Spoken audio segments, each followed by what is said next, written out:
quickly told Vicki that I did not want to go first because I felt like that was like letting a circus animal lead the Queen's coronation. And here's how that worked out for me.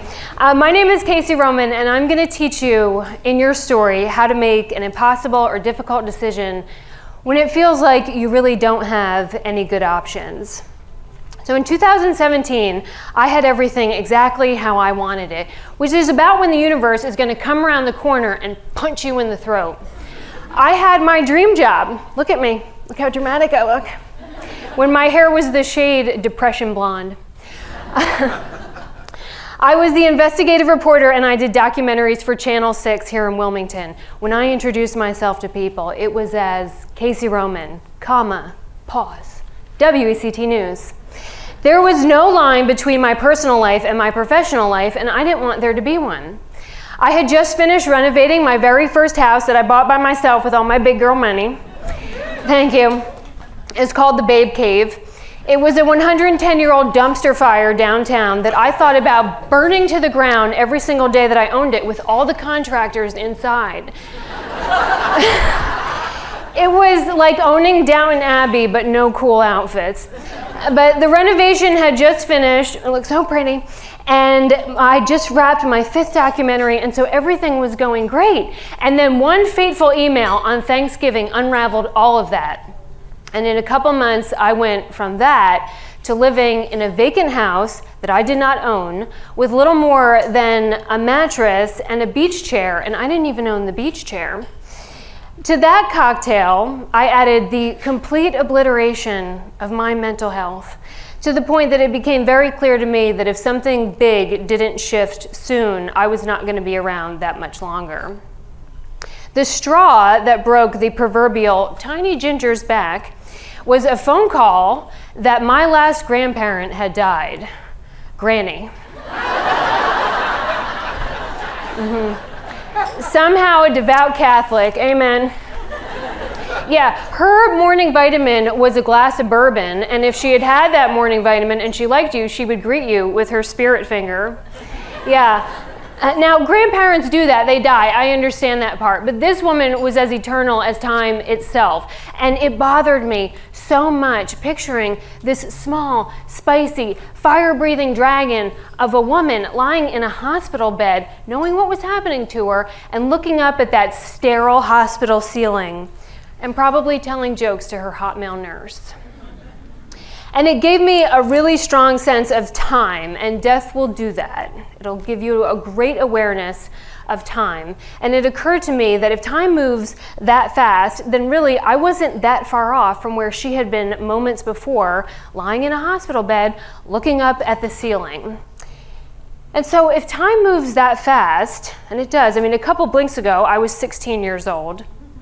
Several blinks, many units of Botox ago, I was 16 years old and had my whole life ahead of me. And at that point, I had blown through my 20s, I was halfway through my 30s, and I'm living in a vacant house with a mattress and a beach chair, staring down the barrel of unemployment with no prospects. So with time as my motivation, I thought, well, what if I go all the way to the end, to where she was? And what if I write my story in reverse to try to find a decision? That is to say, what if I reverse engineer my story starting at the last page? And so I went through my options, trying to think, what will future Casey be so proud that I did in this dark, awful moment? So I go through my options.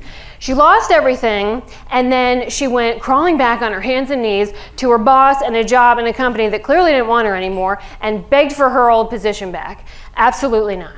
She lost everything, and then she went and got a job, any job, the first job that would take her so she could have a W-2 and save face. No. She lost everything, and then she went and filed on unemployment and stayed in bed until noon and started a blog about how hard it was to be her. Also no. Instead, I chose what I think is the perfectly reasonable option for a single woman with very scary financial prospects. She lost everything, and then she went and bought a white windowless cargo van, and she did, and then she built something of a tiny home into the back of it, and then she drove that thing by herself around the country like she stole it. And that's what I did, and that's what the bedroom looked like, and yeah.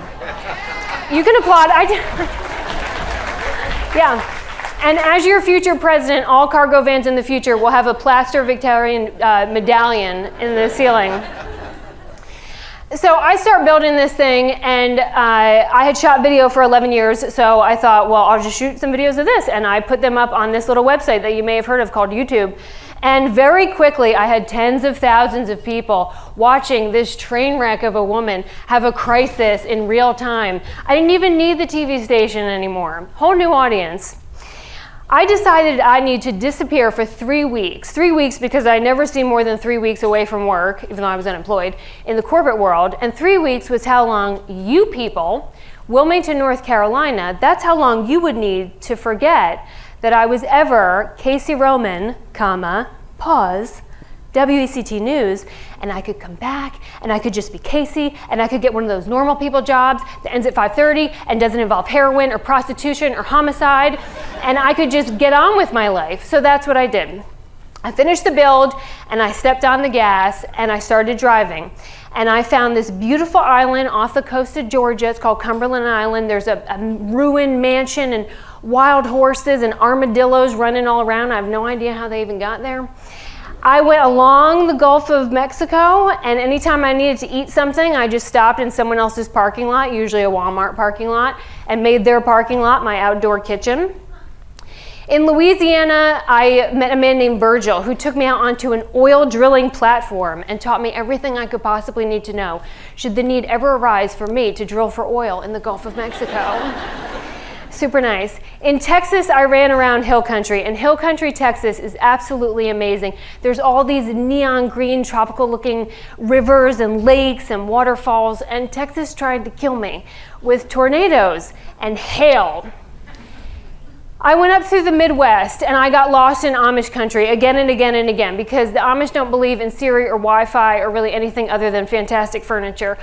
And that is how I ended up stumbling into this mill in Indiana, where I ran into a man who was as scared to see me as I was him because he had suspenders and the beard and the wide brim hat, and I thought, I'm never gonna get to charge this phone. And he sat me down at a century-old circular stone and for a whole afternoon put grain in my hand and taught me how to turn it into the most beautiful flower. The natural follow from there, when you're by yourself in a white windowless cargo van, is to go to the murder capital of the United States of America, Gary, Indiana. There are many other cities competing for that title right now, but at the time it was Gary, Indiana. And in Gary, Indiana, I went to the City Methodist Church, which is deliberately, it was placed where it was because it was the worst part of Gary, and it's caving in on itself. And I walk right in like I own the place with a $2,000 camera around my neck, and that's how I met these people, who I was quite certain were gonna chop me up into teeny tiny pieces and put me in a suitcase. And instead we shot a rap video together. We did in Costco leggings and a pink Target sweatshirt. Yeah, I was a menace to society all throughout the Rust Belt. I ran around Detroit's abandoned car factories. That's the abandoned Wonder Bread factory in Buffalo, New York. You're not supposed to do that. When I got tired of that, I went up to rural New York, a small town called Sanborn, New York. And in Sanborn, New York, I met a farmer named Nelson who made the mistake of telling me that one of his cows was about to have a baby. And so I lived in his backyard for a little while, and that's how I became a grandmoo. You think I birthed him, I'm beaming. Yeah, when I tell people that I helped birth a cow, what I mean is that I stayed at her head wrapped in my Tinkerbell bathrobe, and I pet her, and I said, your body's meant to do this, and you're gonna be a great single mom, you don't even need that bowl. And Nelson stayed at her other end where the real business was happening, questioning all of his policies about strangers at the dairy barn.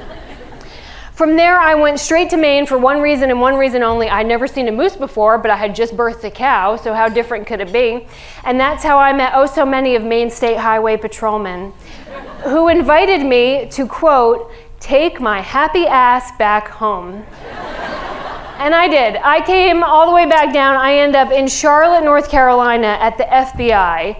And I'm not going to tell you what happened at the FBI, but I will tell you, I promise you, that somewhere near